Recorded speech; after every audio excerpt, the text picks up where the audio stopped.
Recent గా మా ఇంటికి మా ఫ్రెండ్స్ వచ్చారు, 2 కపుల్స్ అన్నమాట. లేడీస్ సిరీస్ పెట్టుకుని టీవీ చూస్తుండే హాల్లో. మెన్స్ సెక్షన్ ఏమో వాళ్ళు సపరేట్ గా కూర్చొని వాళ్ళు బాతకాని కొడుతుండే అనమాట. సో సడన్ గా మా హస్బెండ్ వచ్చి నా ఫోన్ అడిగాడు, ఏదో వర్క్ ఉందని చెప్పి. సో నేను ఆ ఫోన్ ఇచ్చేసాను.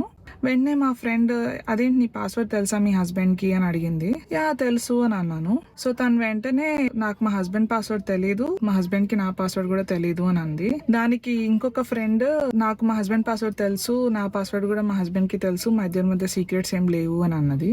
సో నేను వెంటనే ఇట్స్ దే పర్సనల్ చాయిస్, దాంట్లో ఏముంది అని అన్నాను. ఇంకా ఆ టాపిక్ అక్కడ కట్ ఆఫ్ చేసేసి మేము డిన్నర్కి వెళ్ళిపోయాము. తినిన తర్వాత వాళ్ళు వెళ్ళిపోయారు. సో వాళ్ళు వెళ్ళిపోయిన తర్వాత మా హస్బెండ్కి కన్వర్జేషన్ చెప్పాను అనమాట. మా హస్బెండ్ అప్పుడు ఒక మాట అన్నారు, ఏంటంటే every marriage is different, every bond is different. Passwords తెలిస్తే వాళ్ళకి సీక్రెట్స్ ఉండవని కాదు, పాస్వర్డ్స్ తెలియకపోతే వాళ్ళకి సీక్రెట్స్ ఉన్నాయని కాదు. It's the personal choice and comfort అని చెప్పారు. సో ఎగ్జాక్ట్లీ నేను కూడా అదే చెప్పాను అనమాట. నిజంగానే కదా, ట్రస్ట్ ని మనం పాస్వర్డ్స్ తో మెజర్ చేయలేం కదా. కొంతమంది కపుల్స్ వాళ్ళు షేర్ చేసుకోకుండా కూడా చాలా హ్యాపీగా ఉంటారు. So what is your opinion guys? Relationship లో పాస్వర్డ్ షేర్ చేసుకోవాలా వద్దా?